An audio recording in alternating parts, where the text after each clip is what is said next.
Hello everyone, glad you can make it today. In this installment of Witch Farm Mercury, we'll be taking a look at the Zowort, a kit I was super excited to work on. It's a very strong design with lots of potential for custom paint jobs and kit bashing. In that way, the Zowort reminds me a lot of Maquet designs, where the large surfaces make for a great canvas for your own additions and improvements, but I'm getting ahead of myself. Let's see how PAL Technologies handles the Grunt suit game and get to work.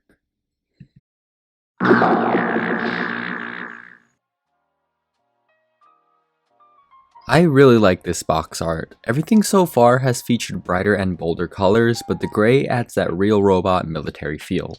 Inside are 3 large runners with 2 small ones for the beam rifle and beam saber. The build was really unique, even for this line, and one I absolutely enjoyed. The inner frame is the most complete for any grunt suit in this line, and the kit takes advantage of slide molds to make large sections in single parts, which is really needed for this design. There are no seam lines which need filling, although there are some pretty large mold lines on the back of the body that need to get sanded down. The kit is similar to the Faract, but the smaller size means the stability issues from the Faract aren't inherited.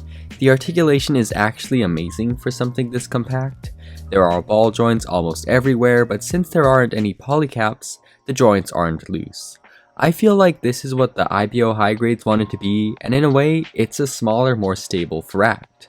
If I had any complaints, it would be that if you push the arm joints too far to the chest, you can stress out the plastic.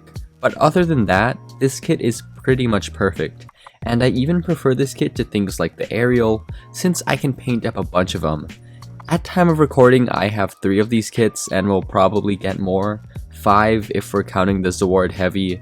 If the Delonza wasn't such a good Zaku clone, the Zowort would be my favorite Witch from Mercury grunt unit. It's such a sleeper hit, and I'm glad the kit didn't disappoint. But now we can get painting.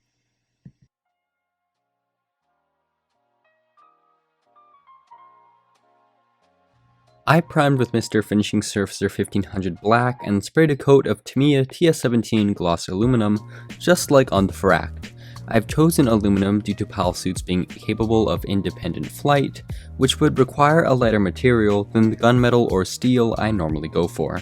The first and main color is a pale yellow. I was originally planning on a darker tan, but I think this color is more interesting, and in my opinion is kind of perfect for Chuchu's demi-trainer or demi-barding. This wasn't intentional, it just sort of happened. Compared to the plastic color on those 2 kits, it is a little darker, but hey, if you're looking to paint either of those suits in relatively accurate colors, this is my gift to you. This color mixture is also kind of notable because the majority of it is comprised of Vallejo's Mecha Color paints. Compared to Model Color, the Mecha Color seems to show off brushstrokes more, at least on the first coat, but it did seem to use less colors overall. This also might have something to do with how light this yellow is, but to be honest, I didn't bother to do any tests comparing the coverage of Mecha Color versus Model Color. As long as the problem straightened itself out, I was fine with it. Vallejo advertises Mecha Colors as being more durable than Model Color when it fully cures, but as somebody who handles the model after being touch dry, that is to say an hour at most, the difference between it and Model Color is negligible, at least to me. If you've paid attention to the mixing ratio, you'll also see that the mixture also has Model Color. It seems that both lines have no issue mixing with one another. Painting a color this light over a metallic this light meant that I had to build up the color with 4 coats. I have found in the past that darker colors can cover up the metallics quicker, but the 4 coats was essential. Without it, the aluminum undercoat would show through, which might be something to keep in mind for future projects with regards to paint wear. That being said, I absolutely love this color. It's so different from everything else I've done, and it's going to be an interesting contrast with all my other witch builds.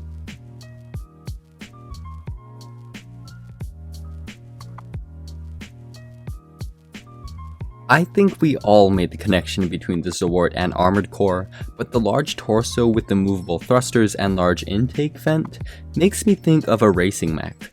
I'm combining these 2 ideas and painting geometric camouflage. White and yellow might not seem like a camouflage pattern that works as actual camouflage, but I heard that it's a pretty cool thing to paint camouflage that doesn't work, and I think that's something a racing mech might have. I know absolutely nothing about how actual race cars look, but I have seen cars painted in camouflage that is only really a camouflage in name, and if that racing mech vibe doesn't show through, at least it has the Armored Core one. And on that topic, no, I don't have Armored Core 6, I'm too busy with Gunpla, but this is my way of coping. It's difficult to fully describe how I paint this type of camouflage because I'm working off intuition, totally freehand. But what I'll try to keep in mind is concentrating the white on the outside surfaces and using the actual edges of certain details to give me a guideline of the camouflage edges. I mentioned that I'm painting this on freehand, so I'm constantly moving the kit around to see how the white looks. In terms of color proportions, I try not to have the white take up more than half of the kit's surface. Similarly, I want to keep the airs of white balanced. That is to say, if one side of the kit has white on the left side of the torso, it won't have white on the right side. I don't want symmetry or repeating patterns, which is the case in real-world camouflage patterns. If the white sections were smaller, I could probably have them scattered more throughout, but I like these large geometric patches. I also think it's easier to find balance with a smaller amount of large patches than a larger amount of smaller ones, and I think it just looks better.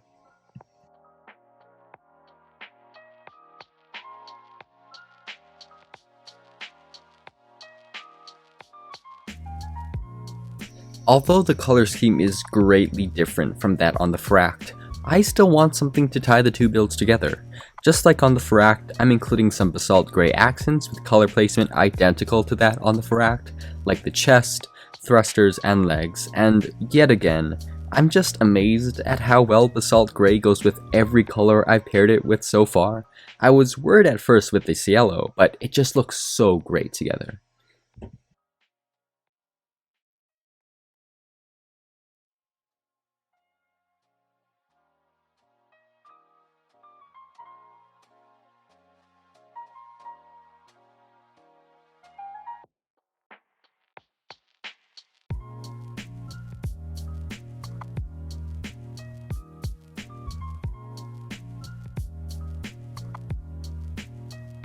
Now, I'm going in and doing some physical chipping with a combination of metal tweezers and my hobby knife.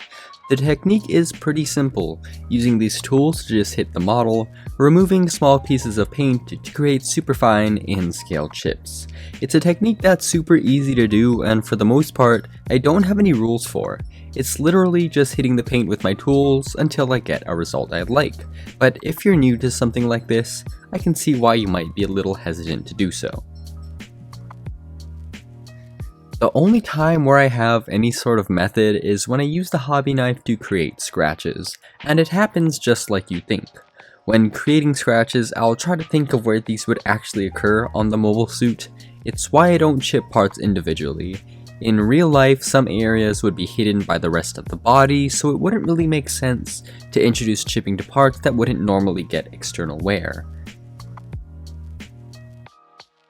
This chipping effect is so in scale, it unfortunately doesn't show up in most photos. You need to see it in person to fully appreciate it and the sense of dimensionality it gives compared to painting on chipping effects.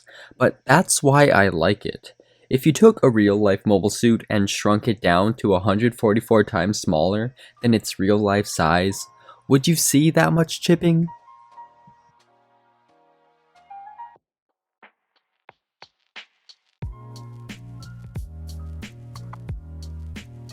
I sprayed a coat of Mr. Super Clear Semi-Gloss, and now I'm doing decals which are from HG Rework. It's my usual method, except that I'm using Mr. Mark Softer on the decals, since I heard that it can melt them. So far, I didn't run into any issues, which probably means those people were using too much of it.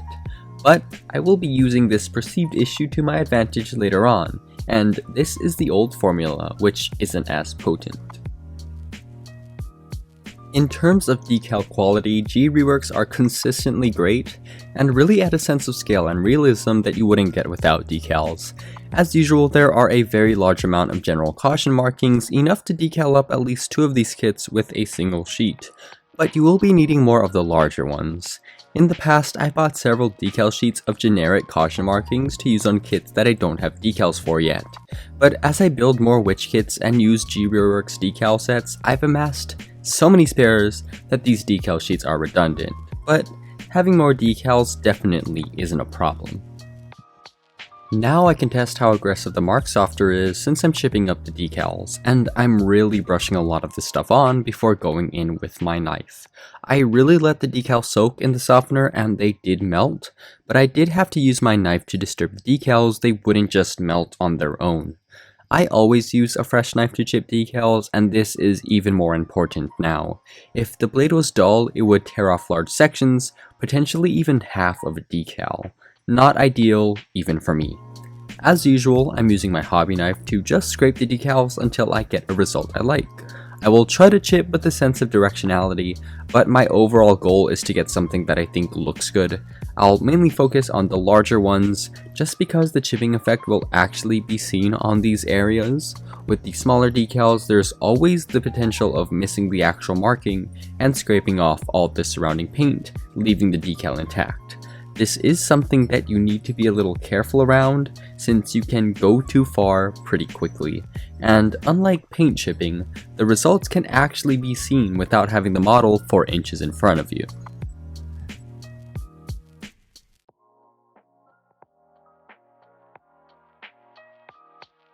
I'm applying a pin wash. I played around with using different colors, and instead of the usual black, I'm using a dark brown. I felt that if I used black, it would create too harsh of an effect. The next best thing would be to use a dark gray, but I didn't have that much gray wash on hand, and in theory I could just mix up a dark gray wash from my normal paints, but I did learn the hard way about how quickly those paints dry with the Baker Pente build. I simply wouldn't have enough time to blend them out or clean up any excess. I'm painting this wash around all of the details, using the darker color to add some dimensionality around said details. The pin wash really transforms the look of a kit, and makes all the details so much more apparent. The brush I'm using is a 12/0, it's both small and short, which in my opinion is the best combination for a pin wash. The small size allows it to fit in all the details, but the short length means that if I do miss a detail and get the wash on the kit surface, it isn't that much cleanup to do. Sometimes I'll even keep that spillage since it can be interpreted as a fuel spill or some other form of weathering. The lacquer-based semi-gloss I sprayed before really helped with cleanup compared to the water-based top coat I've been using recently. I've only really started using that water-based one because Mr. Super Clear can actually dissolve certain types of paint, but I am glad to use it again. It really helped with this.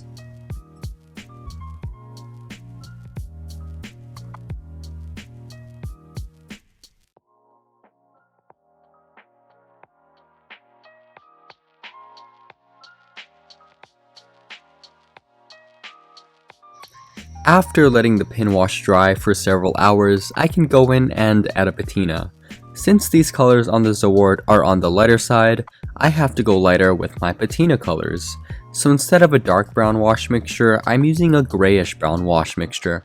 Other than that, the process is the exact same, speckling on the wash and streaking it down vertically with a flat brush to both remove the excess and create fine streaking effects. It's important to clean off the brush from time to time because it holds the excess wash mixture you've cleaned off. If you don't, you're just reintroducing that wash to a different area of the kit. I can use that to my advantage though, and use it to create streaked effects in areas where I cleaned off too much, but don't want to add more speckling. When this dries after a few hours, I'll seal everything with the coat of Mr. Super Clear Flat.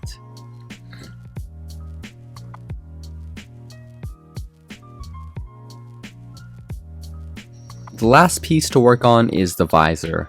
I'm painting some silver acrylic ink on the inside of the piece, taking 3 coats to do so. This will make the finish go from your typical clear orange to an almost holographic look. After the silver fully dries, I'll paint a coat of black. I've heard that it makes the effect more pronounced, but it doesn't make too much of a difference in my opinion. But with that, the kit is done. Here's the high-grade Zowort in the bare plastic, and here it is with a little work.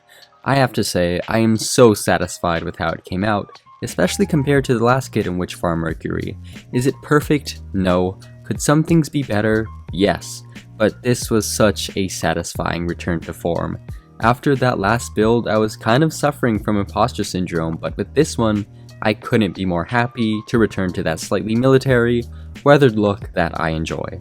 As usual, this isn't an explicit statement on what you should do with your own Gunpla, but a look into my own process. If you like any of the techniques or colors, feel free to use them in your own projects.